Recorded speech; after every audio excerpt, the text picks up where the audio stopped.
The fluorescent lights buzz overhead like insects trapped in glass, and Natalie Hayes doesn't look up from the medication cart. Her hands move with the kind of precision that comes from muscle memory older than most of her co-workers' careers, fingers steady on the syringe, finding the exact gauge needed without conscious thought. The antiseptic smell of the ICU wraps around her, mixing with cold coffee from the nurse's station 3 bays down and something else underneath. Something like ozone and old fear. Her scrubs are standard issue blue, the name badge clipped to her pocket reading N. Hayes, RN, in letters just small enough to discourage scrutiny. What the badge doesn't show is the faded 5th Special Forces group patch sewn inside her jacket lining, hidden against the back panel where no one thinks to look. San Antonio's St. Michael's Medical Center runs its ICU like a precision instrument. 14 beds in a horseshoe configuration, each one a small intensive care universe unto itself. Natalie has been assigned to this unit for exactly 6 months, ever since her insertion orders came through marked JSOC, Joint Special Operations Command. The official paperwork says she transferred from a community college nursing program to take a position at the hospital. Clean. Unremarkable. The kind of credential that makes doctors like Dr. Pierce dismiss her without a second thought. Which is exactly the point. She draws up the antibiotic cocktail with practiced efficiency, cefepime, the correct volume, the correct concentration. The needle glides through the rubber port without hesitation. Around her, the ICU hums with the low-level chaos of organized medical chaos. Ventilators wheeze their mechanical rhythms. Heart monitors beep in steady patterns punctuated by the occasional irregular spike that makes everyone pause. And 4 pump chimes softly. A call bell rings from Bay 7. The sounds layer over each other like a symphony composed by machines and human suffering. But that wasn't the worst part. The worst part walks through the doors at 08 for 7 hours, when the morning shift transitions and attending rounds begin. Dr. Marcus Pierce arrives like a man who has never questioned his own rightness. Expensive loafers, Italian leather, probably Ferragamo, click against the tile floor in a rhythm that announces his presence before his voice does. He's tall in the way of men who've never had to learn to take up less space. His white coat hangs perfectly pressed, his stethoscope draped around his neck like a medal he won for existing. Behind him trails the usual entourage, 2 residents barely old enough to rent a car, a medical student who looks terrified, and the kind of confidence that comes from having the right last name and the right family pedigree. Pierce moves through the ICU like he owns it. In some ways, he does. He's been department head for 3 years, and in that time, he's built something resembling a kingdom. Not through brilliance, there are plenty of brilliant doctors at St. Michael's, but through the kind of meticulous political maneuvering that turns hospitals into fiefdoms. Committees. Recommendations. Quiet words in the right ears. Natalie feels his presence before she sees him, the way you feel pressure changes before a storm hits. She doesn't stop working. Her hands continue their precise movements, drawing up the 2nd medication, the 3rd, checking each dose against the chart clipped to the medication cart. This is how you stay invisible in institutional hierarchies. You work. You don't make eye contact. You let the assumption of incompetence settle over you like protective coloring. For a man like Pierce, a nurse from a community college program is barely worth the neurological effort required to process. She registers in his visual field the way a pen registers, or a paper towel dispenser. Something functional. Something temporary. Something that exists to serve a larger purpose that has nothing to do with her own existence. Room 347 is 3 bays down. Natalie has already made 2 rounds this morning, before the day shift really began, before the official noise started. Staff Sergeant Marcus Webb lies in that room with his eyes closed, though whether he sleeps or simply exists behind sealed eyelids is impossible to know. He's been here for 11 days.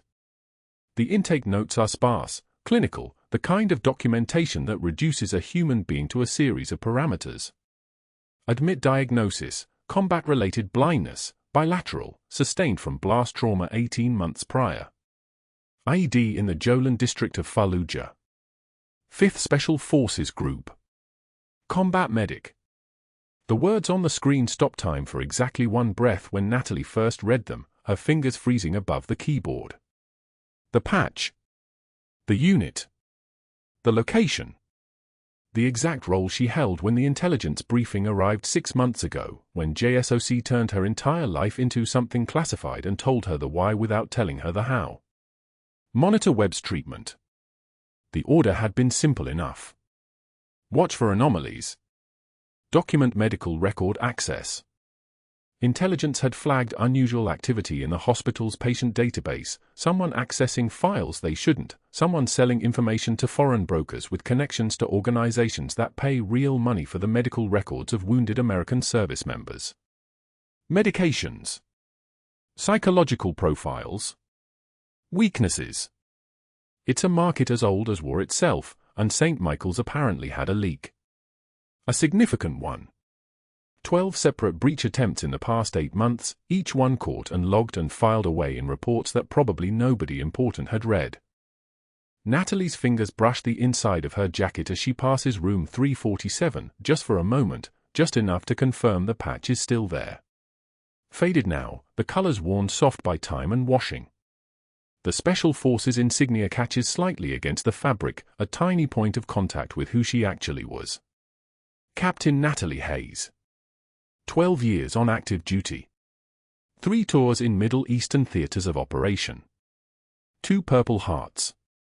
A silver star that sits in a safety deposit box 847 miles away in Arlington, Virginia, because you don't wear medals to a hospital where nobody knows you're supposed to be a legend. You stay quiet. You stay small. You stay useful. Webb's files sit on Natalie's computer screen now, his medical chart a series of updates and notations that tell a story of someone falling through systems designed to help him. The intake summary alone runs for pages. Bilateral eye trauma from fragmentation wound, multiple surgical repairs, reconstruction attempts, the slow tragic arithmetic of trying to restore sight to someone the blast had reached down into the brainstem and erased. There were psychological evaluations. Depression scores. PTSD assessment. Pain management consultations. The clinical language couldn't quite hide the subtext. They didn't know what to do with him. Not because his injuries were incomprehensible, but because they were. The morning briefing memo had mentioned 12. 12 doctors. That number sits in Natalie's memory the way a stone sits in a river, solid and unchanging. 12 physicians at St. Michael's had reviewed Webb's initial intake and declined to take his case. 12 separate consultations that ended with professional courtesy and polite refusal. His injuries were complicated. His prognosis was poor.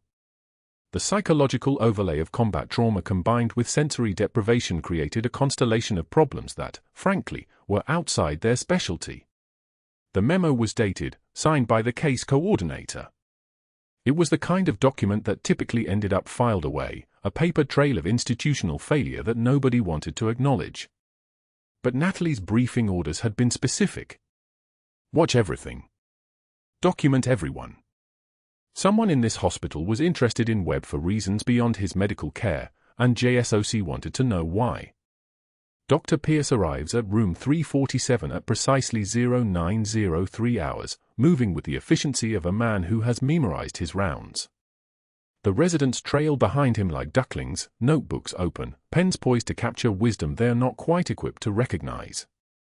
Natalie positions herself at the nurse's station where she can monitor without appearing to monitor, her expression the kind of blank professionalism that trained away all individuality.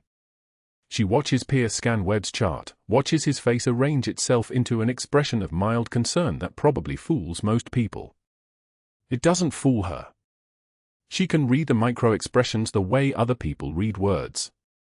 The slight tightening at the corners of his mouth.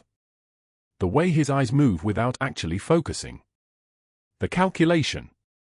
His assessing whether Webb is worth his time and making a rapid determination that he isn't. Webb lies still in the bed, his scarred face turned toward the wall, his hands resting on top of the blanket. Natalie can see the webbing of scar tissue that runs up his forearms, the kind of pattern that comes from defensive wounds, from trying to shield your face from something moving at the speed of sound. His neck bears the distinctive webbing too, shrapnel marks that form a kind of terrible topography. 3 weeks ago, they'd brought in a specialist from Walter Reed. The evaluation took 40 minutes. Webb never made it to follow up. That wasn't the worst part. That's when everything starts to tighten. That's when Natalie realizes something has shifted in the structure of this operation, some critical variable has begun moving in a direction nobody briefed her on. Because as Dr. Pierce turns to leave room 347, his gaze catches on her position at the nurse's station, just for a fraction of a second, and his expression shifts. Not recognition. Never that. But something closer to acknowledgement. Like he's suddenly aware that she exists in more than just a functional capacity. Like he's wondering, for the first time, why a community college nurse is so deeply focused on what happens to a blind sergeant in a back ICU bay. The moment passes. He looks away. He continues his rounds. But something has changed in the air pressure of the room, the kind of atmospheric shift that comes before a storm breaks. Natalie files her observations away in the locked compartment of her memory where everything important lives. She knows what she has to do. She knows what her orders are. She knows that 12 doctors have already refused this patient, and somewhere in that refusal lives a pattern she needs to identify. What she doesn't know yet is that the next conversation with Dr. Pierce will change everything. That the real test is not about saving Webb. It's about whether she can keep her cover intact while doing it. That the faded patch inside her jacket will become the most important piece of evidence in a war she's been fighting in absolute silence. She returns to the medication cart. She continues her work. Her hands remain steady. Her composure stays perfect. The fluorescent lights buzz overhead, indifferent to everything except the insistent demand that the hospital keep running, that bodies keep functioning, that everything stay ordered and small and comprehensible. In room 347, Staff Sergeant Marcus Webb closes his sightless eyes and waits for whatever comes next, unaware that the woman who just passed his door is the answer to a question he hasn't learned how to ask yet. Dr. Pierce's voice cuts through the ICU bay like a scalpel through skin, deliberate and loud enough that every monitor in a 20-foot radius seems to shrink from it. This is why we don't let community college nurses handle complex cases, maybe stick to bedpans, Hayes. The words hang in the recycled air, heavy as wet gauze. Webb's visiting sister stands 3 feet away near the doorway, her face flushing a deep crimson that travels from her collarbone to her hairline.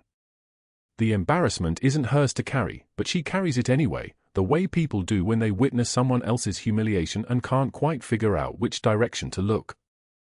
Natalie's hands continue their work. The 10-milliliter syringe moves with the precision of someone who has drawn up antibiotics 10,000 times, cefepime, broad spectrum, already charted in the electronic system pending physician review that will never come because Pierce just made sure everyone within earshot knows exactly what he thinks of her qualifications. Her jaw tightens. That's all. Just the muscle working once, hard, visible only if someone was looking directly at her face, which Pierce isn't anymore. He's already turned away, satisfied with the landing of his words the way hunters are satisfied when they've marked territory. She doesn't look up. She doesn't pause. She caps the syringe with a soft click, checks the label against Webb's wristband, and moves to the foreport with the steady hand of someone whose nervous system understands that composure is a weapon and tears are surrender. The needle slides in. The line flushes clear. She documents the time, 14:37, on the medication administration record, her fingers moving across the keyboard without hesitation or emotion. Behind her, Webb shifts in bed, uncomfortable with the tension that fills the space like pressure before a storm. He can't see Pierce's smile or Natalie's controlled breathing, but he can sense the distance between them, the way the air itself has become charged and hostile. By lunch, the break room goes silent the moment she opens the door. 12 staff members, 2 attending physicians, 3 residents, 4 registered nurses, 2 nursing assistants, and 1 respiratory therapist, suddenly remember tasks elsewhere. One of the residents actually says it aloud, "Oh, I forgot I needed to check on Mrs. Patterson in 412, even though Mrs. Patterson has been stable for 6 hours and everyone knows it." Another nurse stands up so abruptly her chair rolls backward and hits the wall with a hollow thud. Within 30 seconds, the room has emptied except for Natalie and her sandwich, a modest turkey and Swiss on wheat she pulled from her locker 40 minutes ago.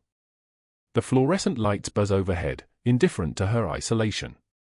The microwave hums. Someone's coffee maker gurgles in the corner, abandoned mid-brew. She unwraps the sandwich. Takes a bite. Chews slowly, deliberately, as if the break room is still full and she hasn't noticed a thing. As if the sudden exodus is completely normal and her presence doesn't carry the stench of being untouchable. Her grip on the plastic container leaves white marks from her fingernails, the only visible crack in the facade, and even that stops the moment Dr. Pierce appears in the doorway with his arms crossed and his expression arranged into something resembling concern for her professional development. "Guess they prefer conversations with actual medical professionals," he says, moving toward the refrigerator as if he belongs here. As if his presence isn't the reason she's eating alone. He doesn't look at her directly, that would require too much acknowledgement of her humanity, but his voice is pitched loud enough that she's absolutely the intended audience. He pulls a container from the fridge labeled Dr. Pierce in careful block letters. She notices, absurdly, that someone spelled his name correctly.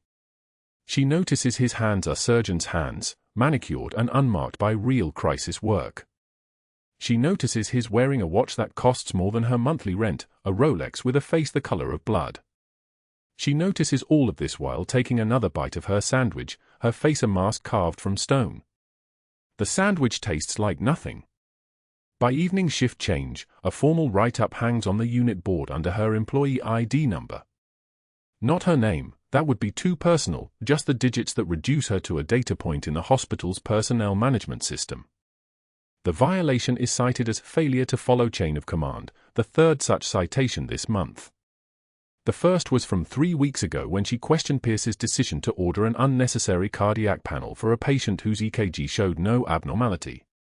The second was when she raised her hand during rounds and suggested a medication interaction that Pierce had apparently overlooked, a suggestion he attributed to overstep and insubordination from nursing staff. This third one carries the weight of pattern. This one carries the beginnings of a termination case. Staff members walk past the board during shift change, reading it, their eyes sliding sideways toward her as she stands at the medication cart, double-checking the evening doses with the pharmaceutical precision that comes from knowing that a single miscalculation could kill someone. No one speaks to her. No one meets her eyes. Pierce stands near the unit board, his arms crossed like a general surveying conquered territory, watching her see the write-up, watching to confirm that the message has landed. She reads it once, her expression unchanged, though her fingers have gone very still on the keyboard in front of her. Then she returns to her medication cart, checking caps, verifying lot numbers, her movements mechanical and perfect.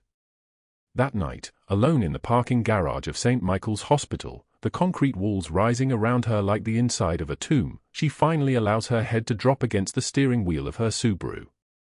The gesture lasts 3 seconds. Her hands grip the wheel so hard her arms tremble with the force of restraint, not fear. The trembling isn't weakness, it's a controlled explosive release of pressure that has nowhere else to go. The dashboard clock reads 21:13. The garage is nearly empty, the way it always is this late, just scattered cars belonging to night shift nurses and the occasional resident sleeping in their vehicle between shifts. She takes 3 deep breaths. 4. 5. She reaches for her phone and checks the encrypted message from her handler, the one waiting in the secure app that erases itself every 90 seconds, advise status. Task force standing by. She has no advice to give yet. The truth is more complicated than a status report. The truth is that Webb is still in the hospital. The truth is that 12 different attending physicians have accessed his chart in the past 72 hours, each one a possible vector for information leakage, each name another suspect in an investigation that feels like it's moving too slowly. The truth is that the medical records trafficking her JSOC task force was assigned to monitor has Webb's fingerprints all over it, his psychiatric evaluation showing PTSD diagnosis, his pain management protocols, his infection history after the IED that took his sight. The truth is that she recognized him from the unit patch in her jacket lining the moment he was wheeled into the ICU, and she's been operating on parallel tracks ever since, the nurse track and the operative track, never allowing them to intersect, never allowing anyone to see both at once. She starts the engine. Drives home in silence through the San Antonio streets, past the Alamo, past the river, past the sleeping city that has no idea that a federal investigation is unfolding in a hospital 6 blocks from downtown. She drives past the corner store where she buys coffee. Past the park where her 7-year-old daughter Emma plays on weekends when Natalie isn't working. Past the life that exists in the margins, the civilian life that shields her from anyone who might ask too many questions. She drives and thinks about Webb's question from earlier in the shift, "You military?" The way his sightless eyes had turned toward her voice like a compass needle finding north. The way she'd almost answered him.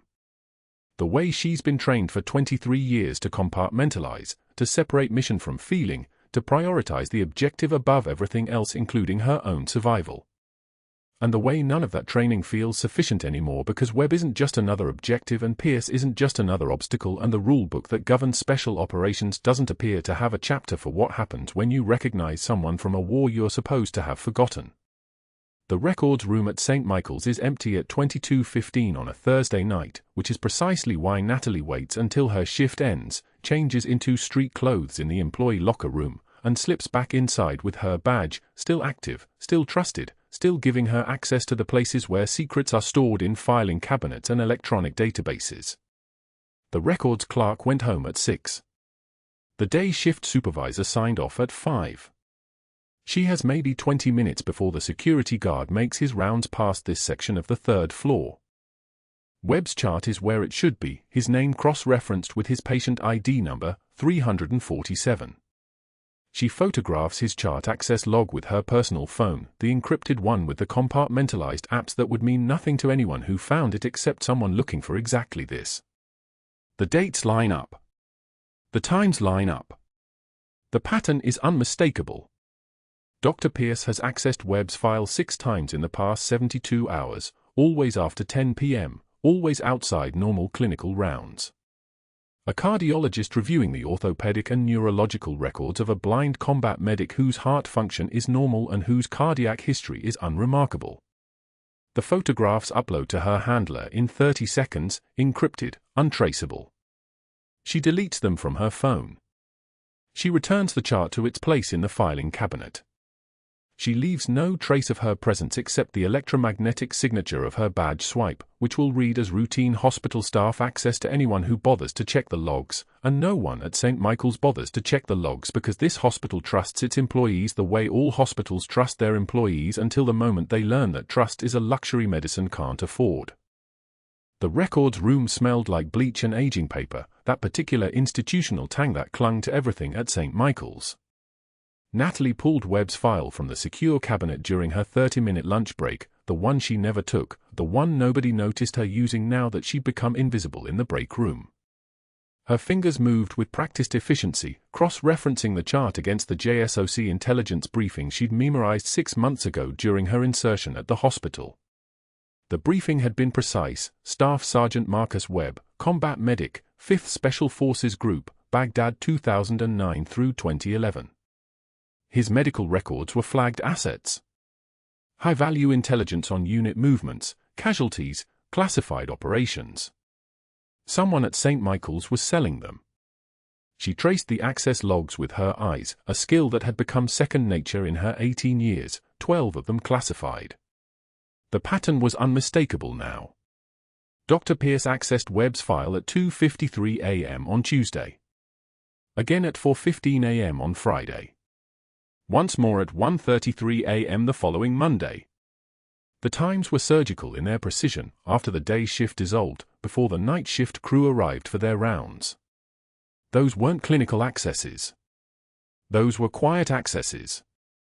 The kind made by someone who didn't want cameras or witnesses documenting what they were looking at. Natalie photographed 3 pages with her hospital-issued phone, the encrypted one that looked identical to the standard model but contained a Pentagon direct line in a secure partition. The flash was soundless, the shutter muted.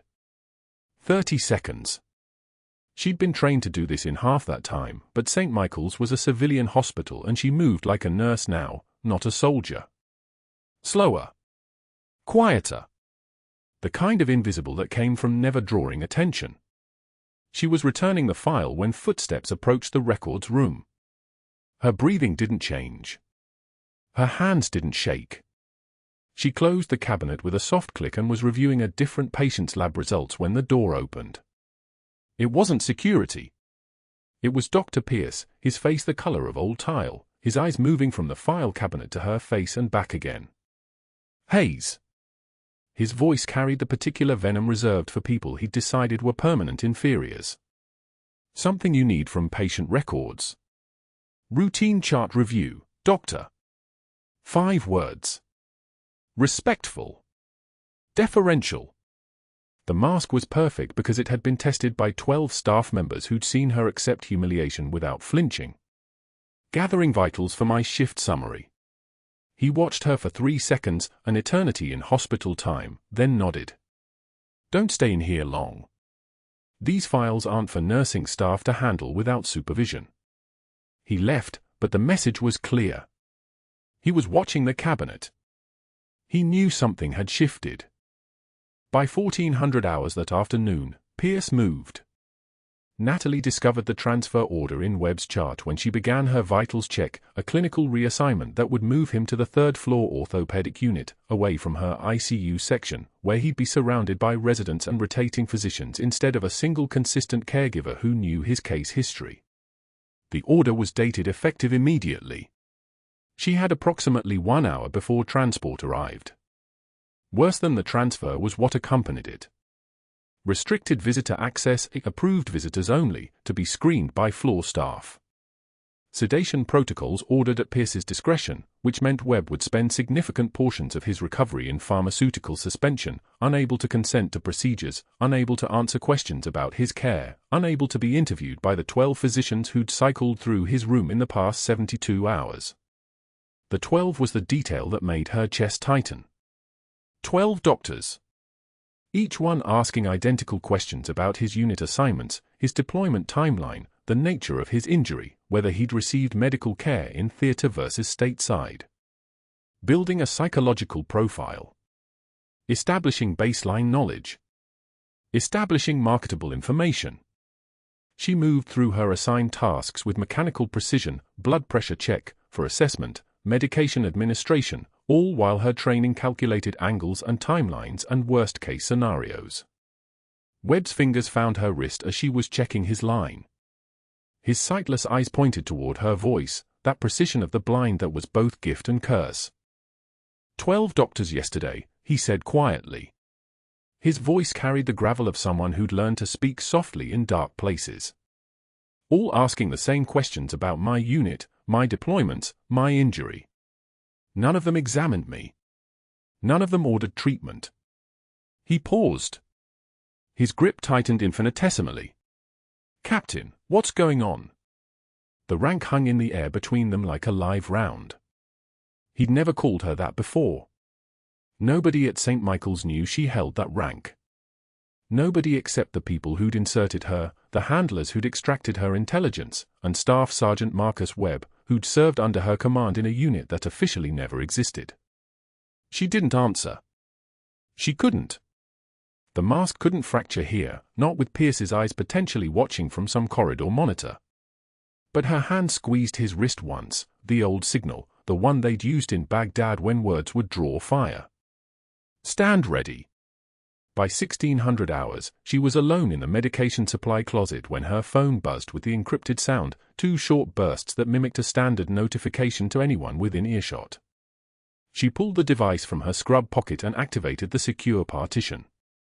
The message was from her JSOC handler, transmitted through a classified network that the hospital's IT department couldn't detect or block. Webb's records flagged for sale. 3 brokers competing. Transfer happening in 48 hours to remove asset from your observation. Maintain cover. No intervention. Field orders pending. No intervention. Maintain cover. Standard operational protocol. The kind that made sense in theory, on briefing slides, when the target was an abstract asset and not a man she'd once watched perform an emergency cricothyrotomy on a wounded scout while incoming fire chewed through the courtyard walls around them. The kind that made sense when you hadn't spent 6 months watching someone relearn how to exist in darkness, how to navigate a world that had taken his sight and left him alone in a hospital where 12 doctors were building profiles of his knowledge. By 17:30 hours, the nursing supervisor called her into the office. The woman's expression was careful, professionally sympathetic in that way that preceded termination paperwork. "Captain, Natalie, we've received another complaint from Dr. Pierce. Inappropriate boundary violations with patients. Excessive time spent in room 347. The supervisor pulled a form from her drawer. It was already signed. "This is your third documented incident this month. The hospital has a responsibility to protect patients from overstep behavior. You're on final notice. One more complaint and we'll need to have a different conversation." Natalie accepted the form without reading it. Her jaw didn't tighten. Her breathing didn't accelerate. "Understood, supervisor. I'm sure you're a dedicated nurse, but Dr. Pierce has been here 12 years. His judgment carries significant weight in this department." The supervisor was already looking past her, toward the next appointment, the next form. "Let's make sure we maintain professional boundaries going forward." 12 years. Pierce had been accumulating allies, authority, institutional credibility for 12 years. Long enough that his word outweighed documentation. Long enough that he could write transfer orders at 1 in the morning and they would be executed without question. Long enough that a blind veteran could become a commodity. That evening, Emma asked at dinner, the dinner that tasted like cardboard, an obligation because Natalie's mind was elsewhere, calculating timelines and risks and what maintain cover actually meant when the cover was the only thing keeping a target alive. "Mommy, why does your phone always buzz with a scary sound?" The encrypted notifications. Emma had heard them. A 7-year-old who noticed the difference between normal phone sounds and the two-burst pattern that meant JSOC was calling. Natalie set down her fork with deliberate care. The faded unit patch sewn inside her jacket lining, hidden in the bedroom closet, the one artifact she'd kept from before, suddenly felt very present, very real. "Just work, sweetheart," she said, and the words tasted like lies because they were. Nothing scary. Just reminders. Her phone buzzed again at 2100 hours. This time the message was different. "Field orders, asset protection protocol. Rules of engagement modified. Do not let transfer occur. Cover will be blown. Accept compromise. Helicopter inbound 72 hours. Maintain cover. Don't intervene." And then, suddenly, blow the entire operation wide open by preventing the transfer that would seal Webb's fate. Natalie read the message twice. The implications bloomed like shrapnel, her identity exposed, her 6 months of insertion worthless, her career as a nurse at St. Michael's finished before midnight. But there was something else underneath the tactical language, something that sounded almost personal. Almost like someone at the Pentagon had looked at the operational matrix and decided that some things mattered more than protocol. The transfer van would arrive at 0600 hours. Pierce had already signed the paperwork. The 12 doctors, part of a trafficking network so sophisticated that it moved medical intelligence across international borders, were waiting for Webb to arrive at a facility where a different chain of custody could be established. And Natalie Hayes, community college nurse, was about to become something else entirely. Dr. Pierce's voice cut through the ICU bay like a blade looking for soft tissue, his morning rounds moving through Webb's room with the efficiency of a man checking boxes rather than saving lives. "Stable," he announced to the resident trailing behind him, not bothering to look at the blind combat medic in the bed. "Vitals holding. Continue current protocols." Natalie stood at the medication cart 3 feet away, drawing up the antibiotic regimen, her movements precise as surgical instruments, when she heard it, the sound that changed everything. A shift in Webb's breathing. Not gradual. Not subtle. His respiration had been 16 per minute, controlled, the rhythm of a man sleeping beneath medication. Now it spiked to 28. Then 32. The air moving in but not out, trapped somewhere in his chest cavity like a fist clenching around his lungs. His neck veins began to bulge visibly, distending against his skin like blue ropes straining against a load they weren't built to hold. The monitor's rhythm stayed steady, heart rate climbing, oxygen saturation falling, but the physical signs screamed what the numbers hadn't caught yet. Tension pneumothorax. Air in the pleural space, pressure building with every breath, collapsing the lung, pushing the heart aside, killing him one compressed heartbeat at a time. The kind of emergency that had maybe 5 minutes before cardiac arrest. Maybe less. Pierce was still talking. Continue current, his voice droned on, charting observations that meant nothing because the man in the bed was suffocating from inside his own chest. Natalie moved. Not to ask permission. Not to defer to the attending physician still dictating notes to a nervous resident.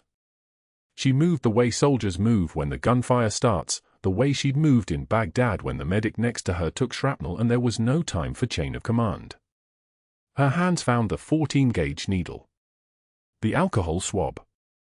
Her fingers located the second intercostal space, between Webb's ribs, the anatomical landmark burned into her muscle memory from a decade of field medicine. Midclavicular line. The target zone no wider than a fingernail. She didn't hesitate. She didn't announce what she was doing.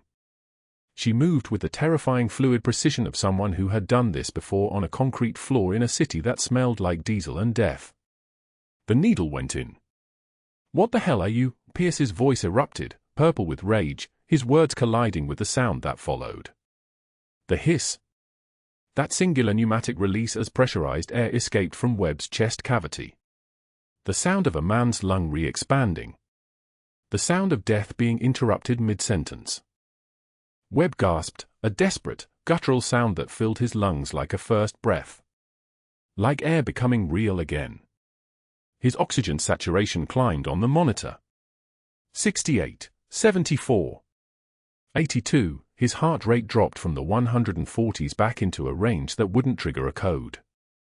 His neck veins receded from the surface of his skin like they were retreating from a threat. She pulled the needle out. Clean. Done. Saving your patient, Natalie said quietly, her voice steady as a surgical laser, her eyes not leaving Webb's monitor as the number stabilized into something resembling life. She didn't look at Pierce. She didn't explain.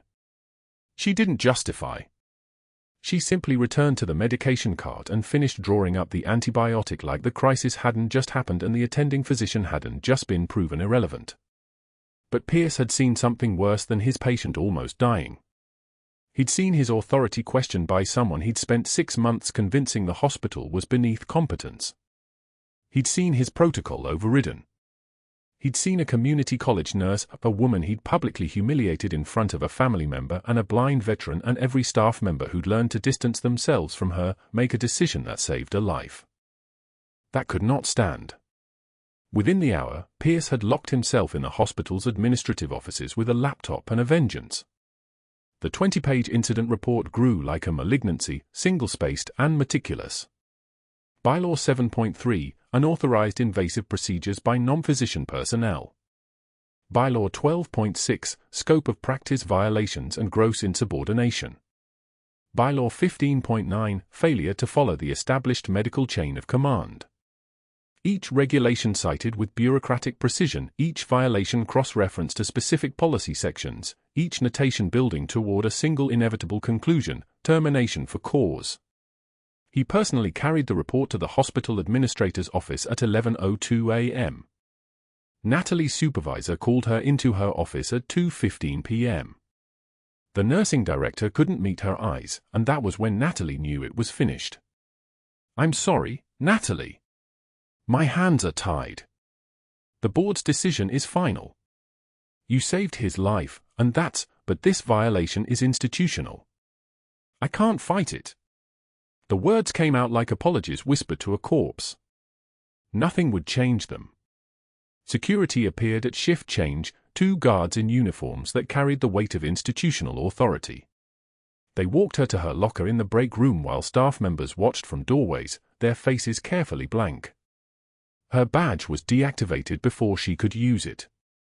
Her hospital ID was confiscated. Her access was revoked with the finality of a door slamming shut. She carried her belongings in a cardboard box. A coffee mug someone had given her 3 months ago. Her scrubs folded neatly. Her trauma shears. The small things that accumulated when you spent 12 hours at a time in a place that wasn't your home but had started to feel like one. From the 4th-floor window, Dr. Pierce watched her cross the parking lot. His arms were crossed against his chest, his face arranged in a satisfied expression of a man who had successfully removed a problem. The community college nurse was gone.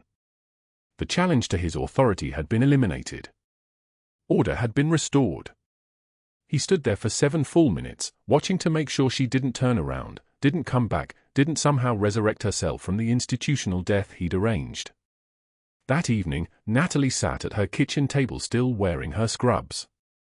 The fabric was damp against her skin, not from sweat but from the rain that had started as she drove home, the kind of rain that hammered the windows like applause or accusation. She couldn't decide which. The lights of the kitchen were too bright. Everything in the house seemed louder than it had yesterday, more insistent. The refrigerator hummed. The clock ticked. The world continued moving forward at the exact moment it should have stopped. Silent tears moved down her face. Not sobs. Not the dramatic collapse of someone defeated. Just the silent witness of her own body acknowledging what her mind was still processing. The mission was blown. 6 months of undercover work, the careful construction of a community college nurse identity, the thread she'd been pulling on the trafficking network, all of it dismantled because she'd chosen to save a man's life instead of maintaining protocol. Webb was still in that hospital. Still unprotected. Still the target of 12 doctors moving through his chart with predatory precision, building their psychological profiles, preparing to isolate him from the one person who understood what he was. The one person who'd worn the same unit patch, bled for the same unit, understood the language of his trauma because she'd been forged in the same fire. The kitchen door opened. Emma stood in her school uniform, her backpack still on her small shoulders, her eyes carrying the confused concern that only a 7-year-old can project when the world suddenly doesn't match the expected pattern. Her mother was home. It was still light outside. Nothing about this was right. "Mommy," Emma's voice was small enough to break glass, "why are you home when it's still light outside?" Natalie couldn't answer. Her throat had closed around words that didn't exist in the vocabulary of civilian life. How could she explain that the world she'd built as cover had collapsed? That a mission she couldn't discuss had failed? That the man she'd been sent to protect was now more vulnerable than ever? How could a 7-year-old understand that her mother's sacrifice had been worth nothing because the system was corrupted at levels that reached far deeper than a single hospital in San Antonio?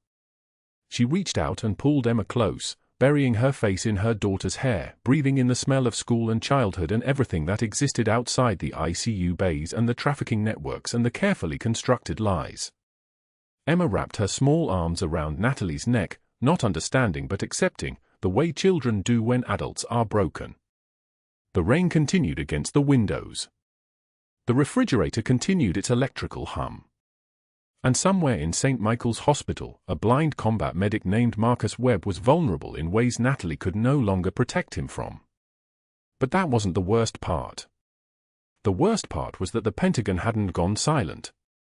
The worst part was that somewhere in the machinery of federal government and military intelligence, people were looking at classified screens showing a failed undercover operative, an exposed position, and a window of vulnerability that had created an opportunity.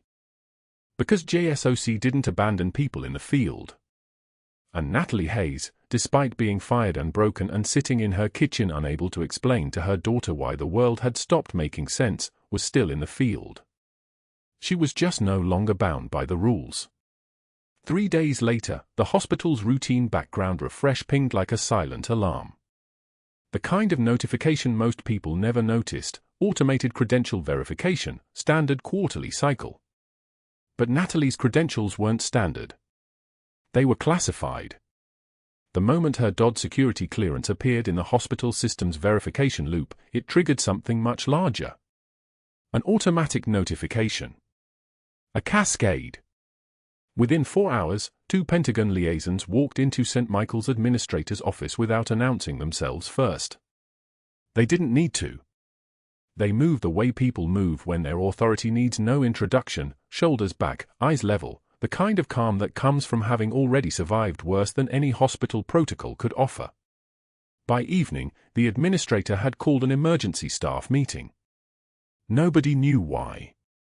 Just, conference room B, 7 p.m., mandatory attendance. Natalie sat in the back, still unemployed, watching the room fill with white coats and skeptical faces. Dr. Pierce stood near the front, arms crossed, certain he was being celebrated for something. He always stood that way, as if the room belonged to him. As if he'd already won whatever was about to happen. Then Marcus Webb's wheelchair rolled through the double doors. The former staff sergeant hadn't left his hospital bed in 3 months. His sightless eyes faced forward with the kind of steady precision that had nothing to do with vision. Nurses gasped. Somebody whispered. Webb's hands rested on the wheelchair arms, and Natalie saw his lips curve, not quite a smile. He was savoring this. He leaned forward slightly and spoke to the room in a voice that could cut through diesel engine noise. Valkyrie 6. The air changed. Shoulders tensed. Natalie felt it ripple through the crowd like pressure dropping before a storm. Valkyrie 6. The call sign only 5 people in the world knew. She'd been inserted as Valkyrie 6. Webb had just called her forward by her name. A Marine colonel stepped to the podium. He wore ribbons that meant he'd signed orders from places that didn't officially exist. His voice carried the weight of someone accustomed to reading declassified information aloud without apologizing for the words. This citation is for Captain Natalie Hayes. For conspicuous gallantry during combat operations in Baghdad, Iraq. For exceeding the scope of medical authority, for disregarding personal safety, for performing emergency procedures under active fire that resulted in the survival of 7 personnel who would otherwise have been unrecoverable. He paused. He looked directly at Natalie. Captain Hayes took a 17mm fragmentation round meant for a fellow medic. She finished the operation anyway. Then she conducted her own field surgery with a field kit and morphine. That takes a specific kind of courage. Natalie didn't move. She didn't blink. A 2-star general approached the podium. His uniform carried the weight of people who'd spent decades making decisions that changed nations. Behind him, 2 officers carried a shadow box, glass-fronted, velvet-lined. Inside, Combat Medical Badge. Bronze Star. Silver Star. 18 months of decoration she'd kept in a safety deposit box because announcing them would have broken her cover, would have exposed the operation. The general saluted her. Actual salute.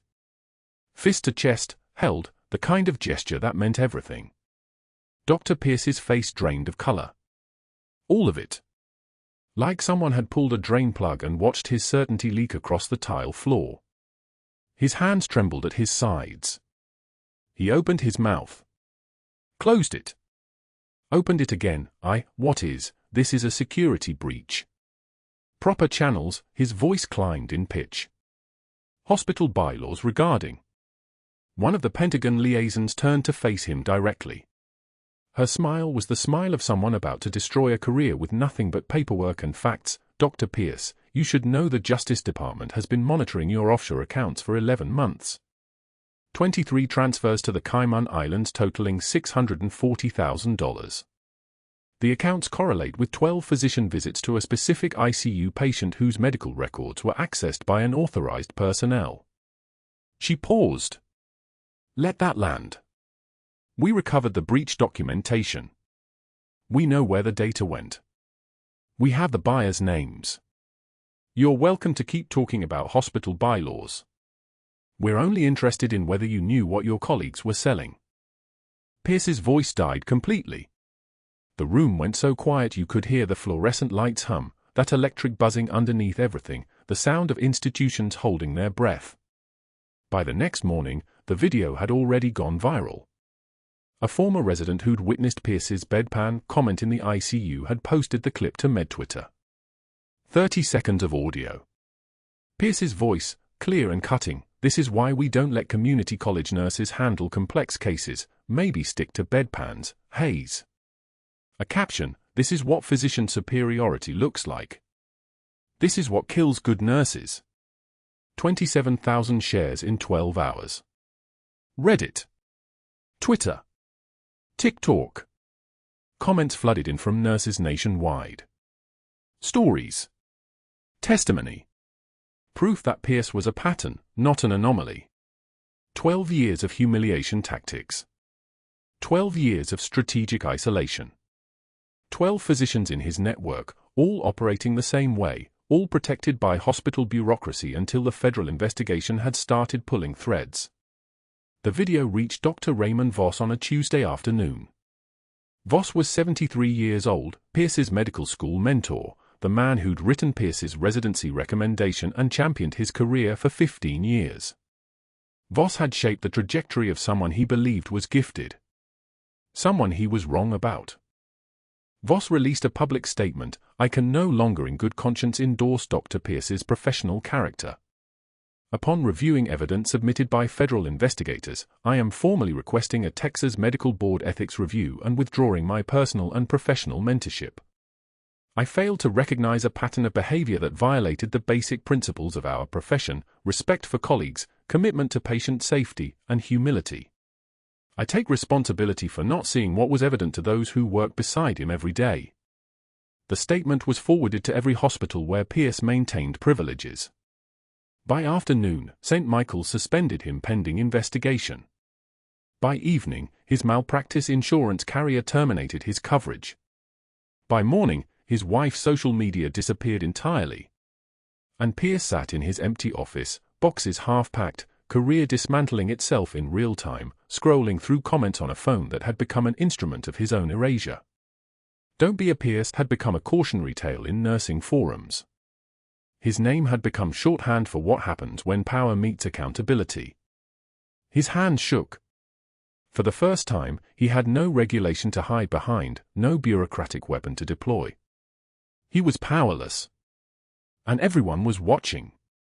6 months later, Natalie Hayes stood in Marcus Webb's hospital room in her army dress uniform. Captain's bars gleaming on both shoulders. Her decorations displayed for the first time in 18 months, Bronze Star ribbon first, then above it, Silver Star. Combat medical badge sewn precisely above the left breast pocket. Her hair military short. Her posture the posture of someone who'd spent the last 6 months reclaiming what she'd never actually surrendered, just concealed. Webb sat in his wheelchair by the window. His fingers traced across the faded unit patch Natalie had finally shown him, the 5th Special Forces Group insignia, worn smooth by 18 years of service, embedded with the stories of 2 people who'd bled for the same flag in the same desert under the same impossible circumstances. You knew, she said. Not a question. The moment you touched my chart in the ICU. His sightless eyes faced the direction of her voice. Same hands. I'd have recognized those hands in the dark. I did recognize them. In the dark. He smiled. Took you long enough to stop hiding. Through the window, below in the parking lot, Dr. Pierce loaded boxes into a medical supply van. His medical license was under review.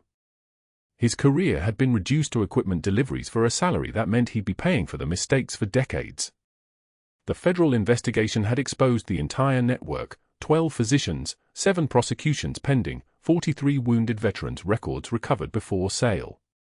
Emma visited after school, Natalie's 7-year-old daughter wearing her mother's dog tags around her small neck, asking Webb about Baghdad. He told her, your mom saved my life twice. Once over there when she kept me from bleeding out. Once here when she refused to let them use me for data. He turned his head toward Natalie. That's what heroes do. They save people. Twice if they have to. More if necessary. Natalie's hand settled on Emma's shoulder, those same hands that had performed needle decompression in a tension pneumothorax, that had concealed combat medical badges, that had held back tears in kitchen chairs while her daughter slept. That's what we do, Natalie said. When the world stops being kind, we make sure the people who can't protect themselves don't have to face it alone. Webb turned his face fully toward her voice. His sightless eyes steady, fixed on a direction only he could see. "Welcome home, Captain." The moment held. Rain hammered the windows. The ventilators hummed their mechanical rhythm. Outside, an ambulance approached, sirens wailing, the sound of another person needing rescue, another moment when the quietest person in the room might be the one holding everything together. Natalie finally answered the question Webb had asked 6 months ago in the ICU. "Welcome home, Sergeant." The ones who have seen the worst often give the most. If this story resonated with you, if you've ever been underestimated or overlooked, if you know what it feels like to hide who you really are to survive a system that wasn't built for people like you, please like and subscribe. Share this story. Comment below with your own experience. Sometimes the most powerful transformations happen silently, in the people we never suspected. And sometimes the world needs to know what we're capable of.